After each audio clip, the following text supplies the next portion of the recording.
Yo, what is going on guys? This is Black Eagle from Snakebeater, back with a brand new video. Today guys, we are going to be looking at Apex Elite. These are going to be 8 tips to help you on Apex Elite try and get a brand new streak, get a high streak, whatever you want to do. Just 8 tips to see how it helps. I know this playlist is only out until July the 2nd, so this video is going to be only relevant for a couple of weeks, but if it helps a few of you guys get a brand new streak, that'd be amazing. If you do enjoy the video though, make sure you hit the like button.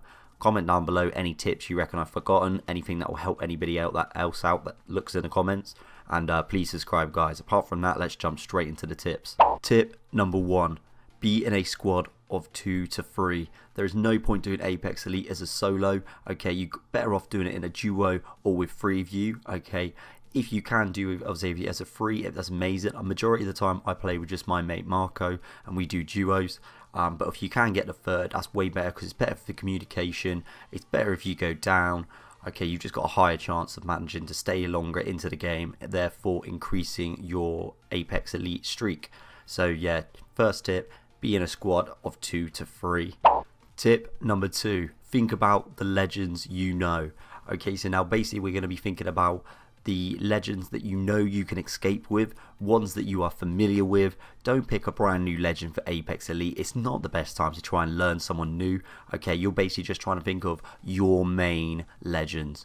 Do not beat around a bush. Don't try and be someone new. If someone takes your main, be your second best. Okay, you need to be on your best form when doing this Apex Elite playlist. But as I say, escapes are the most important thing, but someone that you're just familiar with is the best thing possible. So tip number 2, think about the legends you know. Tip number 3, don't go anywhere with more than 2 squads. So basically what I'm on about is when you come into land, okay, you don't want to be going to a hot drop, okay, you don't want to be going to anywhere with 2 squads already there, because there's more chance of you getting killed, there's more chance of your teammates being killed, and then there's a massive chance you're going to end up having to play the rest of the game on your own. So the way you've got to think about it is like this: you want to be smart, get good loot, then go for the kills. You don't want to have a massive fight at the beginning of the game, because you do need to get good loot to win this playlist. You do need to get good loot to actually progress in the actual game. So tip number 3, don't go anywhere with more than 2 squads. Tip number 4, check the wall as soon as it is available. The wall does stupid amounts of damage, so we're talking it takes 15% damage per tick in the first wall. The second wall does 20% of damage per tick, and any other wall after that does 25% damage per tick.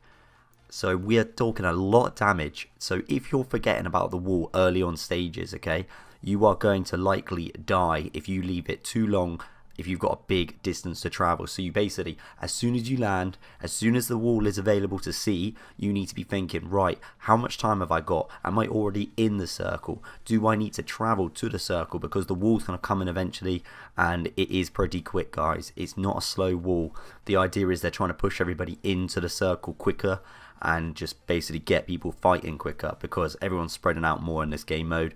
So they want to get people fighting quicker, not people camping outside in the wall. So yeah, you need to basically be making sure you're thinking about the wall as soon as it's available. So tip number 4, check the wall as soon as it is available.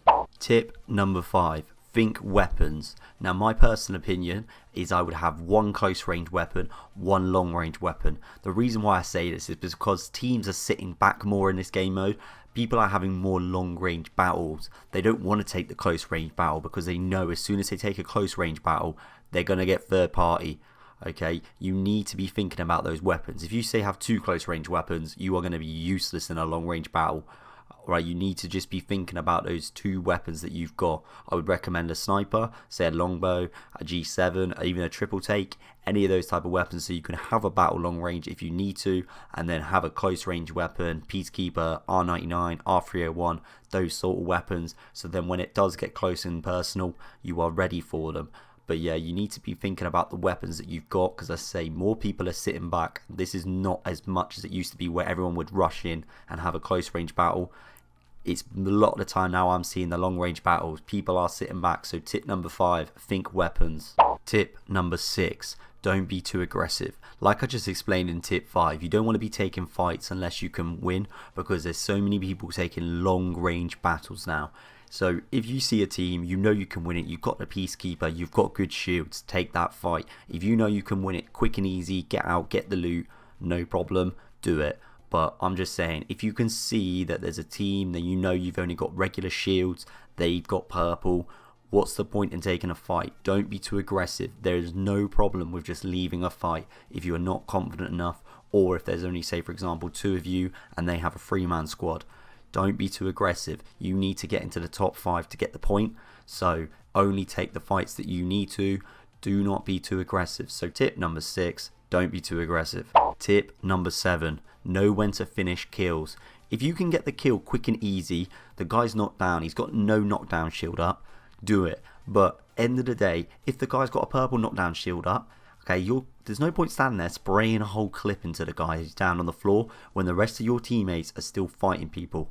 Okay, you got to think about this logic. The longer the fight, the more likely the third party. You want to finish your teams off, okay, as quick as possible. Okay, so if that means killing a guy, knocking him down, and then going to help your teammates to finish off the other 2, do that, okay? There is no point killing the guy on the floor if it's going to waste time, okay? If you can get a quick Peacekeeper to the head, fair enough. But don't waste your time on someone that is just down on the floor when you know for a fact you need to help your teammates. So tip number 7, know when to finish kills. And the final tip, tip number 8, leave when your teammates are goners. Now this is an important tip. Okay, this is the most important one out the lot. You need to know when to leave a teammate that is on the ground, that has died. There is no point going back for a revive or pick up the banner if you simply cannot do it. You will lose your streak. It is not worth it. End of the day, you need to finish in the top 5 to get a point. You need to finish in the top 5 to continue your streak. You need to finish in the top 5 to carry on playing the goddamn playlist. If you have to camp and do it solo, you got to do what you got to do. You can't expect to be a hero and save your teammates easily in this game mode. People are finishing kills and waiting around. People are making sure that they are completely finishing squads off to make that point, that way the squads count is going down. Okay, this is why escapes are important. Okay, you need to think to yourself, if my teammates are physically not able to get them up, okay, if you cannot win, say, the fight because it's 1v3, leave the teammates. So tip number 8, leave when your teammates are goners. Apart from that, guys, that is every single one of the tips. I hope you guys have enjoyed. As I say, if there's any tips that I have forgotten and you think are going to be helpful, whack them down in the comments down below. These are my top 8 tips, okay? You might have some better ones, but chuck them down in the comments anyway. And please subscribe, guys, because any support helps me out massively. Apart from that, guys, hope you have enjoyed. Enjoy the rest of the playlist and as long as it's around. I reckon we're going to see a lot of this Apex Elite in the ranked mode. I think it's going to be a very similar play style, very similar game mode when ranked does come out July the 2nd. But yeah, we'll see what happens. Apart from that, guys, I'll see you in the next video.